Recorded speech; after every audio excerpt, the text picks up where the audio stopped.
Hi friends, welcome back to Shana's kitchen. आज मैं आपके साथ शेयर करने वाली हूँ रगड़ा बनाने की रेसिपी।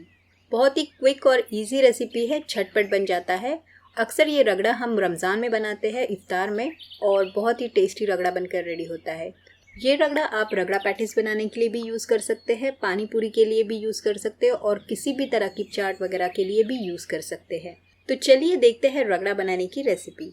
रगड़ा बनाने के लिए मैंने यहाँ पे 1 कप सफ़ेद वाटाना लिया है, जो लगभग 200 ग्राम के करीब है, और इसे हम वॉश कर लेंगे और 7 से 8 घंटे के लिए हम इसे भीगने के लिए रख देंगे। आप इसे रात भर भीगने के लिए रख दें तो ये अच्छे से भीग जाते हैं।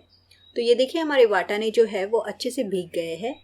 अब हम एक प्रेशर कुकर लेंगे और इसमें ये भीगे हुए सफ़ेद वाटाने ऐड करेंगे। इसी के साथ हम इसमें नमक भी ऐड करेंगे। मैंने यहाँ पे 1.5 छोटा चम्मच नमक ऐड किया है, आप अपने टेस्ट के हिसाब से नमक ऐड कर ले। और अब हम इसमें ऐड करेंगे हल्दी पाउडर। मैंने यहाँ पे आधा छोटा चम्मच हल्दी पाउडर ऐड की है।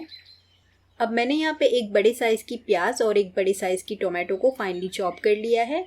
इन्हें भी हम प्रेशर कुकर में ऐड करेंगे और इसमें से थोड़ी सी प्याज और थोड़े से टोमेटो को हम साइड में रख देंगे ऊपर से गार्निशिंग के लिए। अब हम इसमें पानी ऐड करेंगे। मैंने यहाँ पे 2 ग्लास के करीब पानी ऐड किया है। अब हम इसे अच्छे से मिक्स कर लेंगे।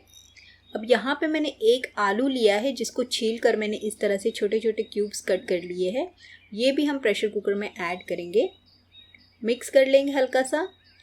और अब प्रेशर कुकर का लिड लगाकर हम इसे हाई फ्लेम पे 1 विसिल लेंगे और फिर गैस की फ्लेम को लो पे रखेंगे और लो फ्लेम पे हम 2 से 3 विसिल लेंगे।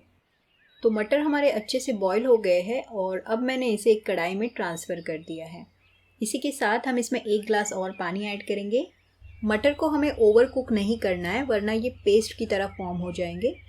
अब हम इसमें एक बॉयल लेंगे। जब इसमें बॉयल आ जाएगा हम इसमें ऐड करेंगे 1 छोटा चम्मच लाल मिर्च पाउडर, आप कश्मीरी यूज़ कर सकते हैं। 1 छोटा चम्मच भुना हुआ ज़ीरा पाउडर ऐड करेंगे और 2 छोटे चम्मच हम इसमें धनिया पाउडर ऐड करेंगे। नेक्स्ट हम इसमें ऐड करेंगे 2 हरी मिर्चें बारीक कटी हुई। मिर्चों की क्वांटिटी आप कम या ज़्यादा कर सकते हैं। इसी के साथ हम इसमें थोड़ी सी बारीक कटी हुई धनिया भी ऐड करेंगे। अब हम इसमें ऐड करेंगे इमली की खट्टी मीठी चटनी। यहाँ पे मैंने 3 बड़े चम्मच इमली की चटनी ऐड की है। इसकी रेसिपी मैंने ऑलरेडी चैनल पे अपलोड की है, आप वहाँ से देख सकते हैं। इसकी लिंक मैं डिस्क्रिप्शन बॉक्स में दे दूँगी। अब हम इसे अच्छे से मिक्स कर लेंगे और बस 3 से 4 मिनट के लिए हम इसे मीडियम फ्लेम पे और कुक करेंगे। यहाँ पे आप नमक वगैरह चेक कर ले और ज़रूरत के हिसाब से नमक एडजस्ट कर ले। अब यहाँ पे आप देख सकते हैं मटर को मैंने ओवर कुक नहीं किया है। अगर आप मटर को ओवर कुक करेंगे तो आपका रगड़ा जो है वो पेस्ट के फॉर्म में हो जाएगा। मटर को सिर्फ उतना ही बॉईल करना है कि ये अच्छे से पक जाए। तो ये देखिए, मटर हमारे अच्छे से कुक हो गए हैं। आप इस तरह से इसे प्रेस करके चेक कर सकते हैं। अब हम चम्मच की मदद से इस तरह से थोड़े से मटर को मैश कर लेंगे ताकि रगड़े में थोड़ी सी थिकनेस आ जाए। अगर आपको थोड़ा सा पतला रगड़ा पसंद है तो आप इसमें थोड़ा सा और पानी ऐड कर सकते हैं। तो ये हमारा रगड़ा बिल्कुल रेडी हो गया है। अब हम इसे सर्व करते हैं। इसे एक बोल में मैंने ट्रांसफ़र कर दिया है और इसके ऊपर से हम ऐड करेंगे थोड़ी सी इमली की खट्टी मीठी चटनी। ऊपर से थोड़ी सी प्याज ऐड करेंगे, थोड़े से टोमेटोज़, थोड़ी सी बारीक कटी हुई फ्रेश धनिया। और ये हमारा रगड़ा बनकर रेडी हो गया है। आप इसको ज़रूर ट्राई करें और इसे गर्मा गर्म सर्व करें।